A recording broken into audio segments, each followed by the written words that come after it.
Olá, seja muito bem-vindo ao meu canal.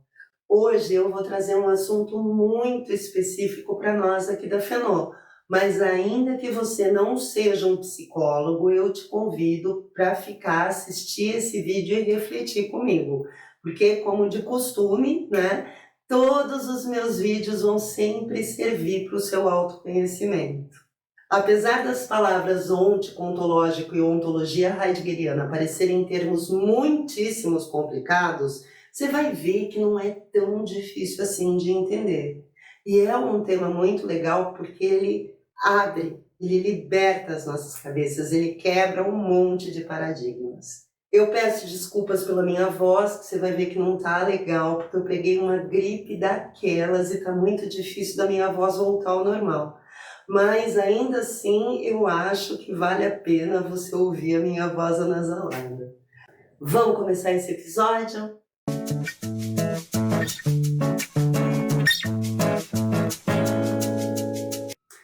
Durante a vida, todos nós crescemos rodeados por uma série de verdades que são ditas para nós, tanto pelo conhecimento científico como conhecimento popular, e a gente simplesmente acata. Você já parou para pensar nisso?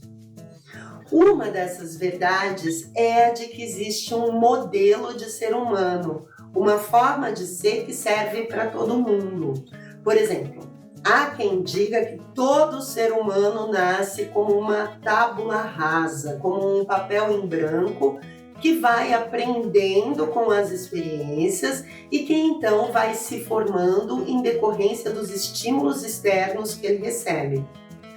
Já, por outro lado, há quem diga que o ser humano já vem equipado com uma psique. A psique seria uma espécie de substância etérea que é igual para todo mundo e que vai funcionar seguindo as mesmas regras para todo e qualquer ser humano. Tanto na primeira como na segunda forma de perceber o homem, elas partem de um pressuposto de que exista uma forma de ser humano que é válida para qualquer pessoa, independentemente da cultura, do século em que essa pessoa vive. Ou seja, se você nasceu humano, não tem jeito, você vai nascer nesse esquema e tem que se adaptar a ele. Mas e se eu te disser que existe a possibilidade de um ser humano não ser nem isso e nem aquilo?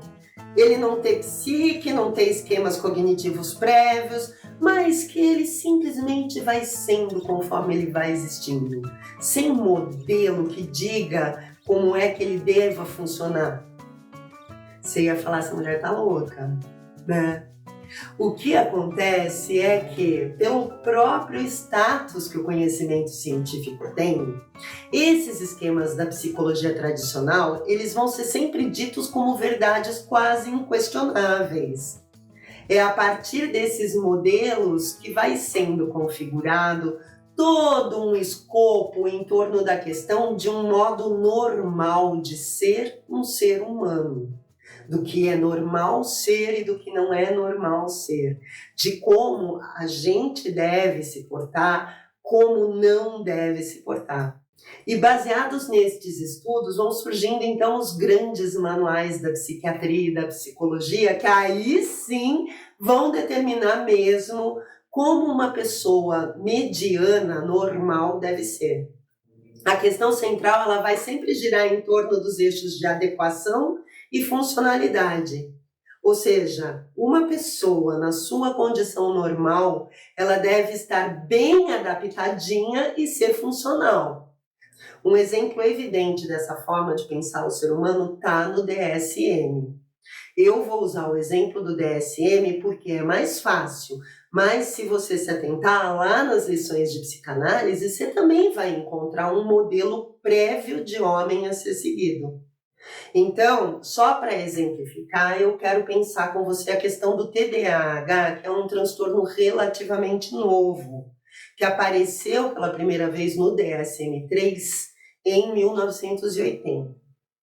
Antes disso, a gente via a pessoa com TDAH como uma pessoa indisciplinada, uma pessoa desatenta, uma pessoa agitada. Nos casos mais graves, o que hoje nós chamaríamos de TDA, a gente trataria como uma psicopatologia, mas muito mais num sentido de um modo de ser que causava sofrimento para as pessoas. Mas de 1980 para cá, quando o problema da atenção foi englobado pelo DSM, a agitação e a desatenção deixaram de ser vistos como um modo de ser e passaram a ser tipificados como um distúrbio mental. Uma vez estabelecido um padrão normal de atenção e de atividade, as pessoas que não correspondiam a esse padrão passaram a ser agrupadas em tipos com quadros semelhantes e passaram a ser portadoras de um distúrbio, de um transtorno. Vê a diferença de um modo de ser para um transtorno. Isso acaba trazendo consequências muito drásticas do ponto de vista terapêutico. Por quê? Primeiro, essa mudança de perspectiva tende a afastar a própria pessoa de pensar de uma forma mais reflexiva sobre como a existência daquela pessoa foi se configurando para estabelecer esse transtorno. A questão não passa tanto mais pelo crivo do como que a minha história e a minha percepção sobre as coisas podem ter influenciado nessa questão. Não passa mais pelo como eu me sinto, quem eu sou, mas pelo será que esse meu jeito é normal? Ou como é que eu devo ser para atingir o padrão? O que se espera é que você fique bem nesse lugar de pessoa mediana, fazendo o que todo mundo faz, sem parar para pensar de uma forma contundente no como você especificamente vem se movimentando no mundo e no como têm sido as relações que você estabelece nesse mundo. Eles estabelecem assim, olha, é próprio do homem ser assim. E aí eles vão te medir e te tratar a partir dessas propriedades que eles entendem como sendo comuns, universais a qualquer ser humano. E aí a gente tem as verdades proclamadas. Por exemplo, eles dizem, né, num exemplo tosco, todo ser humano responde ao choro de um bebê. E de fato, se você fizer um levantamento, você vai ver que a maioria das pessoas não passa batido mesmo por choro de bebê. Mas isso não significa que se você não se incomoda, que você tenha necessariamente algum distúrbio, algum problema, né?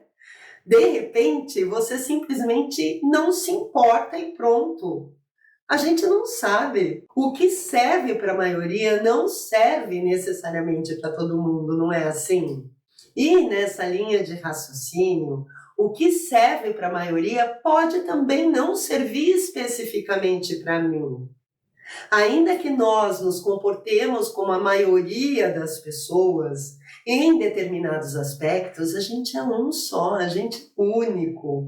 A gente tem aquele cada um de nós, sabe? As nossas peculiaridades. Nossa, um trava-língua, né? Peculiaridades. Ainda que uma pessoa tenha um gêmeo idêntico com o mesmo DNA, só ela tem a forma dela pensar. O conteúdo que ela carrega é só dela, é exclusivo. E é isso que nós chamamos de ôntico, que é aquilo que não se refere à maioria, mas que é particular de cada um de nós. Mas aí fica a questão. O fato de cada um de nós sermos ônticos, únicos, e de, às vezes, não sermos ou não agirmos da forma esperada, desvalidaria essas teorias lá que prescrevem que todo ser humano responde a um padrão? Não. Não é que elas não sejam verdadeiras. Elas só são completamente impessoais. Elas dizem respeito ao que é do nível da maioria, né? Do todo mundo no geral, da gente num todo, onde prevalece, como disse o Heidegger, a mesmidade, onde todo mundo é o mesmo. Pelo dicionário, esse jeito de pensar e de estudar o ser humano de uma forma mais abrangente, de pensar que uma vez sendo humano você é igual a todo mundo, se chama ontologia. Nós aqui da FENO vamos chamar esses estudos que partem desse pressuposto de um ser humano universal de ontologia tradicional. Como eu disse, elas são impessoais, elas não dizem respeito ao ôntico, ao seu ser mais íntimo. A ideia delas é atingir, intervir o nível do ôntico partindo de um nível ontológico, do macro para o micro, entende? Do ponto de vista fenomenológico existencial, o problema dessa ontologia tradicional que responde ou que funciona como se existisse uma mesma essência para todo mundo, o problema dela, né, é que ela se baseia nos pressupostos e nos métodos da ciência natural, da química, da física e da biologia. E estudar os fenômenos da natureza, produzir verdades sobre esses fenômenos da natureza é uma coisa. Agora, se transpor esse método para tentar compreender o que é um ser humano, aí é outra conversa. Você pode, por exemplo, pressupor as consequências de uma intervenção em um composto químico. 2 moléculas de hidrogênio com uma de oxigênio sempre vai dar água, não é assim? A resposta vai ser sempre lógica, 1 mais 1 igual a 2. Agora, querer compreender o homem a partir desses princípios da natureza é pressupor que a gente funciona assim, 1 mais 1 igual a 2, mas não. Comprovadamente pela psicologia da Gestalt, 1 mais 1 para nós nunca vai ser igual a 2. É sempre muito mais e muito mais íntimo do que isso. É um fato que as relações de um homem com os outros homens não são inalteráveis e previsíveis como poderiam ser com outros objetos da natureza. Você colocaria a mão no fogo numa aposta sobre a reação de um desconhecido numa situação, vamos por aí, de vida ou morte? Não tem muito como a gente prever a atitude dessa pessoa só pelo fato dela ser humana, não é verdade? A gente aqui da FENO entende que mesmo diante de uma possível essência ontológica, né, que seja comum a todo mundo, o que vai sobressair, vamos dizer assim, não é nem o biológico. O que sobressai é a vida daquele ser humano do ponto de vista dele mesmo. Não há essência humana que prevaleça sobre o que a pessoa vive. De um ponto de vista existencial, ela não é um padrão que precede a gente, porque na hora do vamos ver mesmo, o que vai prevalecer são as relações existenciais que a gente estabelece, né, no mundo, com o mundo e com o qual a gente é obrigado a se relacionar. Essa talvez sim seja a nossa única essência possível, a de ter de existir, a de ter de ser no mundo com os outros. Por isso que para nós, a ontologia tradicional, essa forma de nivelar todos os seres humanos como iguais, seja nas teorias comportamentais ou nas psicanalíticas, isso não vai ditar nenhuma verdade absoluta sobre o ser em si. Elas tratam do ser humano, como eu já disse, de uma forma muito impessoal, quer dizer, distante da pessoa, como se ele devesse ser um objeto pré-moldado, que apesar de poder apresentar algumas variações, vai sempre ter de girar em torno desse modelo concebido previamente, né? Seja num esquema cognitivo ou no esquema aí de ego e superego. Elas podem, inclusive, até ditar algumas verdades para a maioria, para o geral, mas especificamente o ser, esse ser íntimo, seu, meu, em qualquer uma dessas teorias, ele vai precisar se ajustar para caber. Veja que eu não estou desvalidando o que eles estão pregando. Eu só estou dizendo que a ontologia tradicional é só mais uma das mais diversas formas da gente pensar os fenômenos humanos. Mas é evidente que essas formas de abordar o homem, elas não são as detentoras da verdade sobre cada um de nós. E é aqui que mora uma das coisas mais lindas da fenomenologia existencial, que é o fato de que a verdade de cada um não é uma coisa absoluta que vem determinada pelo outro, de forma alheia ao próprio ser. Quem melhor poderia explicar você, senão você mesmo? Esse é o princípio da aletheia. Na prática, isso quer dizer que, para nós, um psicólogo não pode partir do princípio de que a tua atitude é, por exemplo, um recalque, ou que ela acontece por conta das suas crenças limitantes.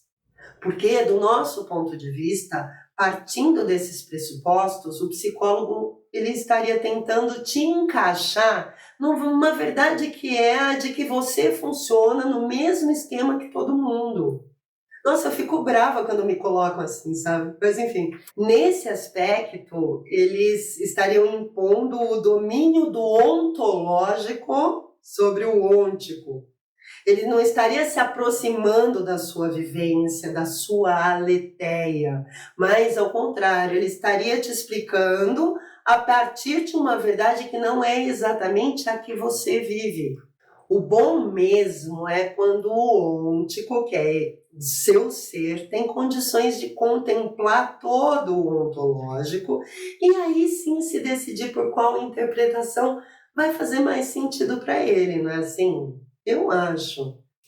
Pensando mais ou menos assim, o Heidegger propõe uma nova forma de compreender esse ser que cada ser humano traz consigo, mas que não vai partir de uma lógica científica ou de qualquer princípio que seja prévio à própria pessoa. Ao contrário disso, na sua ontologia heideggeriana, ele vai buscar o ser da forma mais pura possível, sem nenhum predomínio da questão da essência, da moral ou de qualquer lógica causal tentando explicar alguma coisa.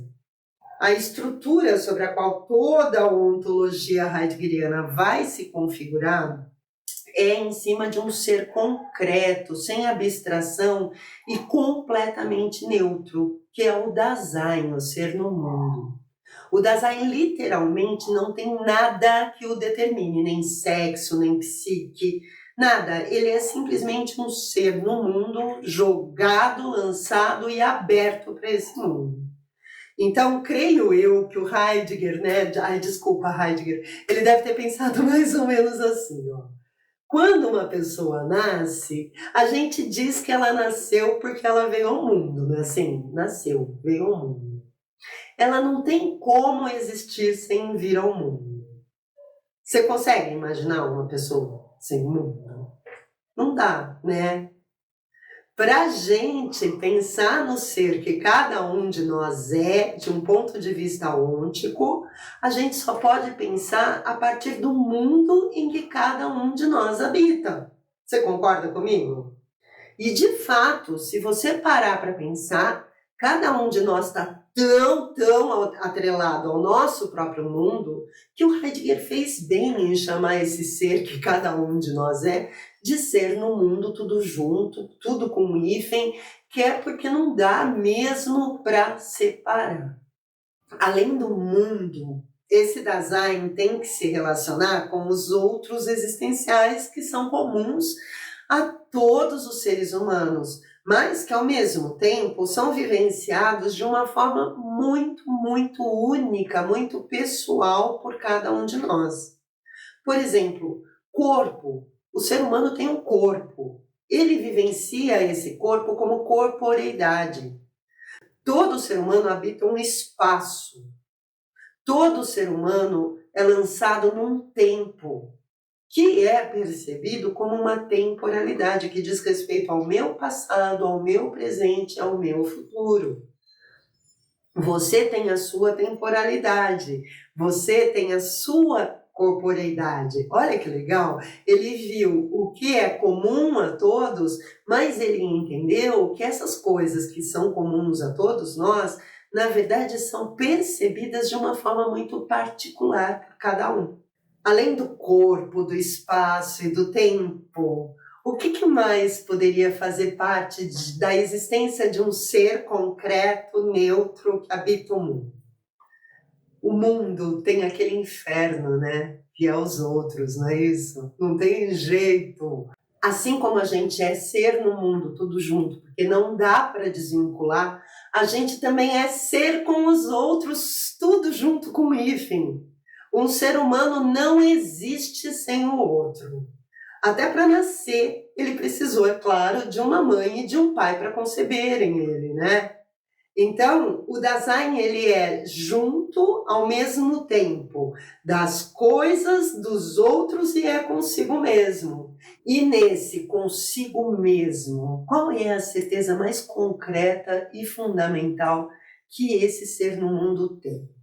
A morte. Ela é o nosso poder ser mais certo, porque a gente sabe que tudo que habita na face da Terra morre. Então, a morte, ela é vista pelo Heidegger como um existencial fundamental do Dasein. E além desses existenciais que eu já trouxe, né, outros ontológicos que estruturam uma existência são a angústia, a liberdade, a transcendência, as tonalidades afetivas, e todos esses existenciais vão ser amalgamados pelo existencial do cuidado, da cura. Basicamente, a ideia é de que todos os seres humanos cuidam de si próprios e se realizam, ou seja, eles se tornam reais. Ainda que muitas vezes de uma forma imprópria, o cuidado de si é que garante a permanência desse ser no mundo.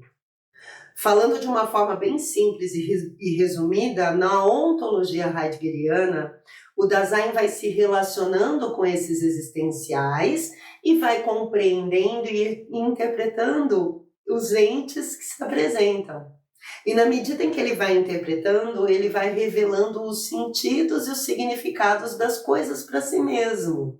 Então o Heidegger vai desenvolver toda a forma dele compreender o ser do homem, porque ele via claramente que o projeto da ontologia tradicional não se referia ao ser do humano. Como nós vimos, a ontologia tradicional e toda a parafernália tecnológica que acompanha esses saberes, eles não vão dar conta de abarcar a vivência única de cada um de nós.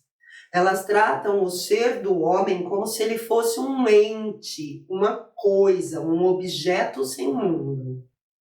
Isso não teria problema nenhum se essa ontologia não causasse o efeito de alienar, de afastar o homem de uma compreensão mais integral e responsável de si mesmo.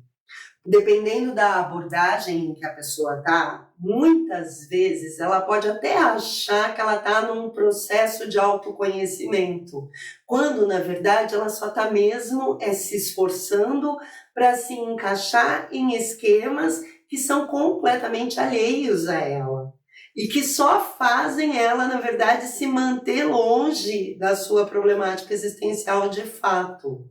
Para não me estender muito e ficar aquele vídeo enorme que ninguém chega até o final, né? Eu vou parar aqui porque a minha intenção era mostrar para você que Heidegger não é contrário às ciências. Não é isso. Ele não tem nada contra o método das ciências naturais para estudar a natureza. A questão do Heidegger com a ciência é quando as ciências humanas, vamos dizer assim, né? A medicina, a psiquiatria, a psicologia, né? Elas trazem a lógica da ciência da natureza aqui para nós, os homens. Isso daí não fez nenhum sentido para ele, não colou. Então, ele falou, não, gente, vamos pensar melhor e vamos propor uma nova ontologia, né? E é sobre isso, então, que eu queria falar hoje com você. Não sei se eu consegui, mas eu espero que você tenha gostado. Antes de terminar, eu gostaria de deixar um recadinho para os membros do canal, porque eu tô achando que vocês não estão sabendo como acessar os posts e os vídeos exclusivos. Se você é um colaborador, vai lá na aba comunidade, dá uma olhadinha lá, tem bastante post que eu sei que você não viu.